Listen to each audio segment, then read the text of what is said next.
Somewhere in the Norwegian Sea, in the autumn of 1981, a carrier battle group built around the nuclear-powered USS Nimitz had been operating under complete electronic silence for more than 72 hours. The ship was not small. She was over 1,000 feet long. She displaced more than 90,000 tons of water. She carried a crew of over 5,000 men, an air wing of nearly 90 aircraft, and enough aviation fuel and ordnance to sustain combat operations for weeks. She was escorted by guided missile cruisers, destroyers, frigates, and submarines arranged in a layered defensive formation that extended tens of miles in every direction. The total number of ships in company was over a dozen. The total number of personnel was somewhere above 15,000. None of them were radiating. No radar was operating. No radio traffic was being transmitted.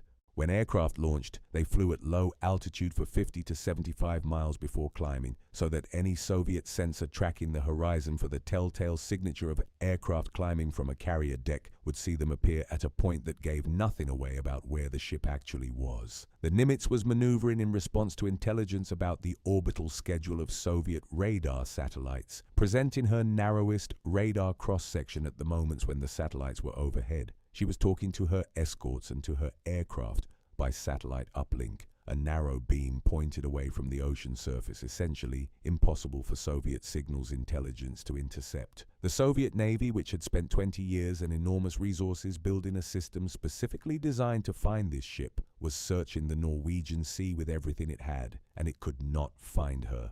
This is the story of why the most dangerous weapon in the Cold War's naval competition was also, by Soviet admission, and by the evidence of the operational record, the most infuriating to target. Not because the carrier was small or quiet, or deceptive in any conventional sense, because the Americans had understood something about the physics of finding a ship in a very large ocean that the Soviet system, for all its sophistication and expense, never fully solved. The problem began, from the Soviet perspective, with arithmetic. An aircraft carrier is not a complicated thing to detect in isolation. It is the largest movable object ever built by human hands. It displaces water roughly equal to a medium-sized hill. At sea, traveling at operational speed, it generates a bow wake, visible from orbit, and an electromagnetic signature that, when the ship is operating normally, would have been detectable from hundreds of miles away in almost any direction. A Soviet planner examining the problem of finding a carrier battle group in 1965 or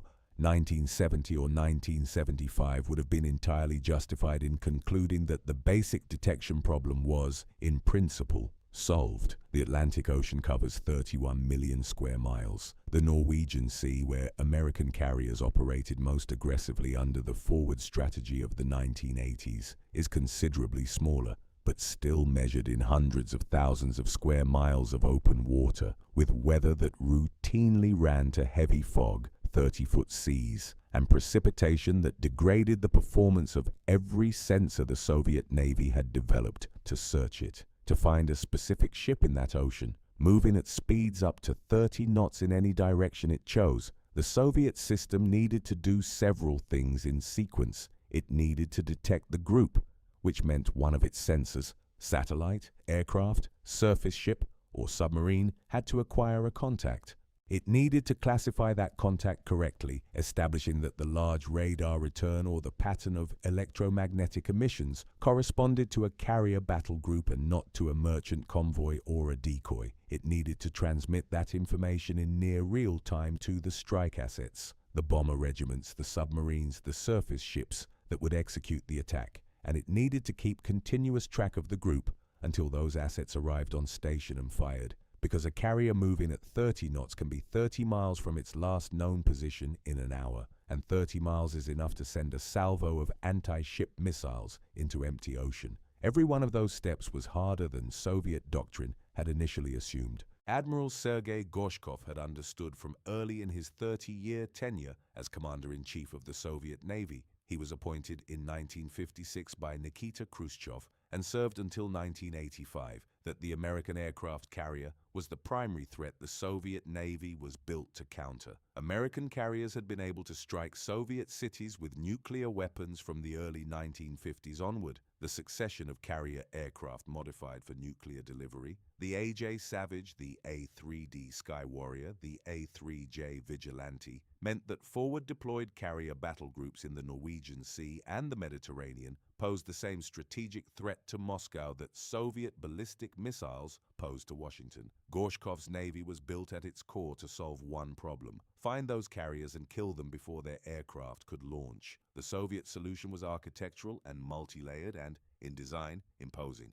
It was called the Soviet Ocean Surveillance System, or SOSS, and it was not a single sensor but a fused network that brought together every detection capability the Soviet military possessed. Land-based, over-the-horizon radar stations in the Soviet Union scanned thousands of miles of ocean from fixed positions, capable in principle of detecting surface contacts far beyond the radar horizon by bouncing signals off the ionosphere. Electronic intelligence satellites called EORS ATS, Electronic Intelligence Ocean Reconnaissance Satellites, tracked the electromagnetic emissions of ships at sea, identifying radar signatures, communications patterns, and the specific electronic fingerprints of American naval equipment. Radar satellites called RORSATs, Radar Ocean Reconnaissance Satellites, actively illuminated the ocean surface from low Earth orbit, powered by onboard nuclear reactors because the return signal from an ocean surface at satellite altitude requires so much transmitting power that conventional power sources could not sustain it. Tu-95 Bear reconnaissance aircraft flew out from Soviet bases to locate, photograph, and track carrier groups across thousands of miles of ocean. And behind all of this, surface ships, Soviet destroyers and frigates in peacetime, assigned the role of what American sailors called tattletales, sailed in direct visual contact with American carrier formations, radioing position and course data back to Soviet headquarters in near real time. On paper, the system should have been sufficient. In practice, each layer of it had a weakness that the Americans learned to exploit, and the exploitation of those weaknesses is the actual history of the Cold War's naval competition. The RORSAT satellites were the most technically ambitious element of the Soviet detection system, and in some ways the most revealing of the problem's fundamental difficulty. A radar satellite detecting ships at sea must emit a signal, receive the return, and process it. The physics of radar reflection mean the return signal diminishes as the inverse of the fourth power of the distance between the radar and the target. At orbital altitude, the signal loss is severe enough that detecting a destroyer-sized ship in anything less than calm weather required a radar powerful enough to require a nuclear reactor to operate. This the Soviets built. What they could not build, given the state of Soviet electronics manufacturing, was the sensitivity and discrimination needed to reliably classify what the radar had found. A 1985 assessment by the General Accounting Office found that RORSAT could probably detect destroyer-sized ships in good weather and carrier-sized ships in rough seas, a qualified assessment that understates the problem, which was not just detection, but classification. A large radar return could be a carrier. It could also be a tanker, a container ship, a merchantman of any kind, a Soviet submarine surfaced for communications, or a pattern of returns created deliberately by a decoy formation designed to resemble a carrier group. The RORSAT could not tell the difference with confidence. The EORSAT satellites depended on ships radiating detectable electromagnetic emissions. This was a reasonable assumption about peacetime operations. It was a catastrophically fragile assumption about wartime. A ship that emits nothing, no radar, no radio, no signal of any kind, is functionally invisible to a satellite that can only hear what is already being transmitted. The American doctrine of emissions control, EMCON, understood this precisely. A carrier battle group under full emissions control, talking to its aircraft and escorts by satellite uplink and relaying operational data through systems the Soviets could not intercept, was not just harder to find. From the perspective of the EORSAT system, it did not exist. The Bear aircraft had different problems. A Tu-95 is large, slow by jet standards, and produces enormous quantities of noise from its 8 contra-rotating propeller blades. The sound is unlike any other aircraft in the world, and American crews could identify the approach of a Soviet maritime patrol aircraft by the sound alone at considerable distance. More importantly, the Tu-95 needed to use its own radar to search the ocean, and that radar emission was itself a signal that American electronic intelligence could detect, locate, and use to prepare an intercept. American carrier air wings trained exhaustively for what they called the outer air battle, the problem of stopping Soviet bombers and reconnaissance aircraft before they could acquire the carrier. The F-14 Tomcat, designed specifically to kill Soviet naval bombers, carried the AWG-9 radar and the AIM-54 Phoenix missile, a combination that could engage multiple targets simultaneously at ranges exceeding 100 miles. A Tu-95 searching for a carrier with its own radar was, from the carrier's perspective, broadcasting its position while the carrier remained silent. The tattletale ships were perhaps the most honest expression of the Soviet problem. A destroyer sailing in direct visual contact with a carrier battle group did not need to detect the carrier. It could see it. It could radio the carrier's position and course continuously. It could, in theory, provide the real-time targeting data that made a standoff missile attack possible. This is why the Soviet destroyers and cruisers that followed American carrier groups in peacetime were equipped with their anti-ship missiles positioned to fire aft. They were not there to fight the carrier group in any conventional sense. They were there to be the last act of positioning data before being sent to the bottom, which is where everyone involved understood they would go within the first hours of any actual war. The Americans understood this too, which is why the first problem they solved was how to make the tattletales useless without provoking an incident. The solution was elegant in the way that the best operational ideas tend to be. It required nothing that didn't already exist.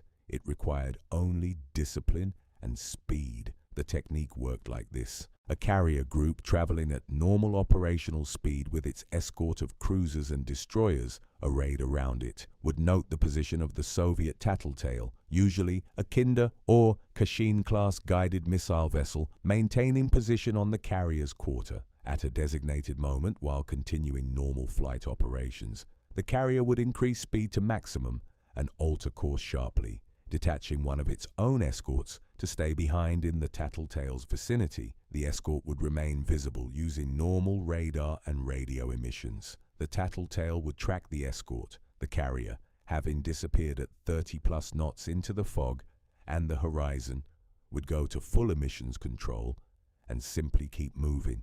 3 days later, USS Enterprise had been gone for 72 hours and the Soviet vessel was still watching a ship that was not the carrier. This is documented in the Enterprise's own operational history. In February 1977, during a Western Pacific deployment, Task Force 77 initiated what the records call Operation Houdini, aimed at evading the close surveillance of a Kinder-class vessel designated number 822. The carrier opened beyond radar range while the escort remained behind, noting the Soviet ship's failure to relocate Enterprise for 3 days. The keys, the records note, were complete reliance on satellite communications and a strict emissions control posture. The former Soviet naval officer Maxim Tokarev, writing in the Naval War College Review in 2014, provided from the Russian side the fullest account available in English of what this competition looked like from inside Soviet Naval Aviation Headquarters. His account makes clear that the Soviet system was aware of its own limitations in ways that its official doctrine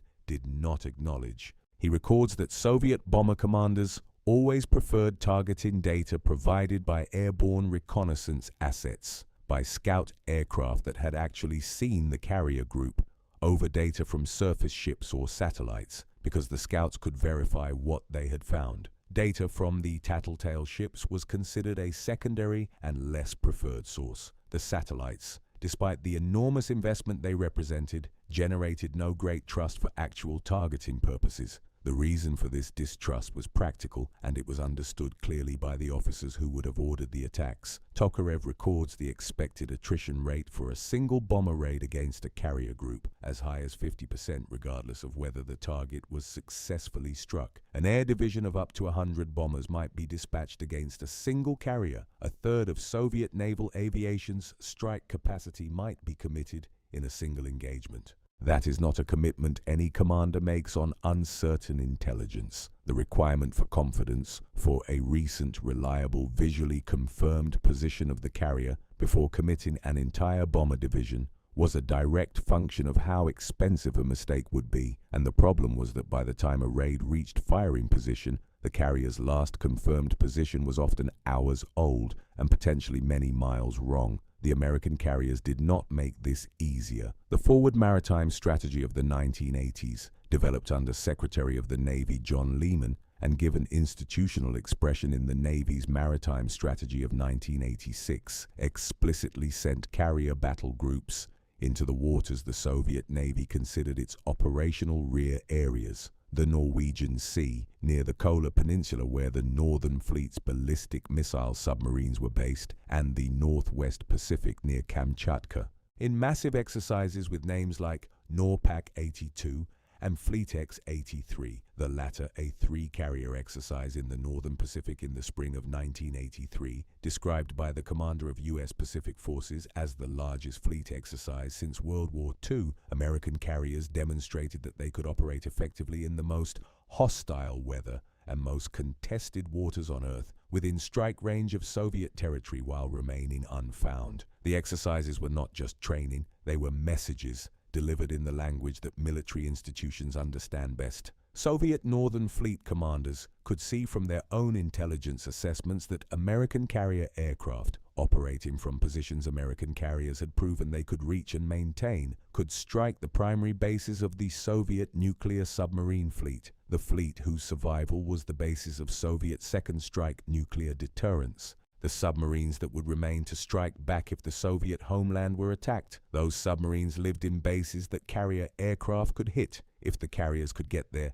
and the exercises demonstrated that they could, and that the Soviet ocean surveillance system could not reliably prevent it. The American system's advantage was architectural, in a way that the Soviet system never fully recognized until the competitive record was assembled after the Cold War ended. American carriers were tracked by their own intelligence services, by the Naval Ocean Surveillance System, by SOSUS, by signals intelligence, by the comprehensive picture of Soviet sensor capabilities that decades of technical intelligence had assembled. This meant that an American carrier navigating the Norwegian Sea knew where the Soviet satellites were when they would pass overhead, and what they could and could not see at different angles. It could maneuver to minimize its radar cross-section at the moments of satellite overflight. It could choose routes that exploited gaps in Soviet radar coverage. It could and did use the knowledge of Soviet sensor geometry to make itself disappear, even when the Soviet system was looking directly at the coordinates where it had last been seen. The tattletale ships had orders, according to Tokarev's account, that illuminate the full weight of the problem. A Soviet destroyer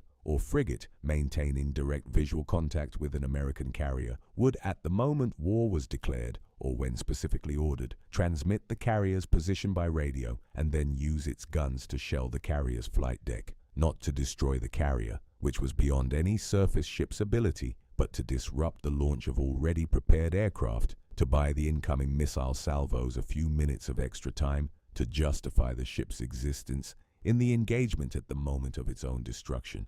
The plans were realistic about what came next. It was extremely clear, Tokarev writes, that if a war started, these ships would be sent to the bottom immediately. What the plans required then was that the tattletale ships be able to maintain their positions. What the American carriers made clear, exercise after exercise and deployment after deployment, was that they could leave whenever they chose. The man who understood the gap between Soviet doctrine and Soviet capability most clearly during the Cold War was probably the one who could least afford to say so publicly. Admiral Gorshkov spent 30 years building a navy whose central mission was anti-carrier warfare, spending enormous resources on systems that were better in design than in execution, and watching American carriers move through waters his doctrine said they should not have been able to reach, while his surveillance systems searched for them in the wrong places. After the Cold War ended, the Russian naval officers who wrote honestly about the competition,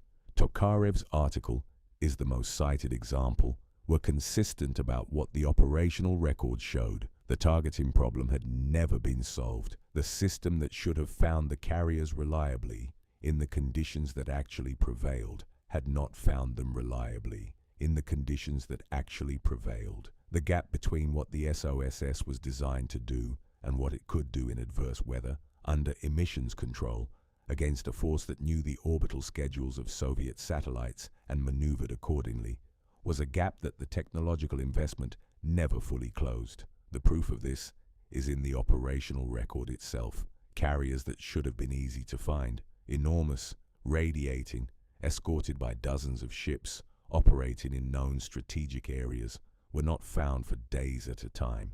The exercise records, the enterprise operational histories, the accounts of American officers who ran the evasion drills and watched Soviet ships searching in the wrong sectors, all point to the same conclusion. The Soviet Navy built one of the most elaborate ocean surveillance systems in history, and the American carriers it was built to find learned to make it look at empty water. Gorshkov served his 30 years and died in 1988, 2 years before his Navy ceased to exist in its Cold War form. He had overseen the construction of everything from Oscar-class nuclear submarines armed with cruise missiles to Kiev-class hybrid carriers that were, in their own way, a confession of the difficulty of doing what the American carriers did: project air power from a mobile platform anywhere on Earth's oceans. He left behind a Navy that had, by most measures, grown dramatically in capability from the coastal defense force he had inherited. He also left behind an unresolved problem: the targeting problem, the reconnaissance problem, the problem of finding a very large ship in a very large ocean when that ship had decided not to be found. The people who solved the American side of that problem, the emissions control discipline, the evasion planning, the use of satellite communications to maintain tactical coordination without radiating, the exploitation of Soviet sensor geometry, were not admirals and not famous. They were ship commanders and operations officers and intelligence analysts who understood the physics of detection well enough to defeat it, sailing in waters where failure was not an option they were willing to accept, and where a Soviet bomber regiment of 100 aircraft was the consequence of the wrong answer. They deserve to be remembered by what they preserved. Subscribe if you want the next chapter. The tactical competition between Soviet targeting and American evasion shaped the Cold War's naval balance for 40 years, and most of the people who won it spent their careers in classification compartments that have not yet fully opened. They found ways to hide a 5,000-man, 90,000-ton ship in 30-foot seas in the radar shadow of the Norwegian mountains, within strike range of the Soviet Northern Fleet's home bases, for days at a time. The Soviet officers who searched for them and didn't find them were not incompetent. They were working against a problem that the physics and the planning had made very difficult. That is the honest account of the competition, and the honest account is the one worth telling.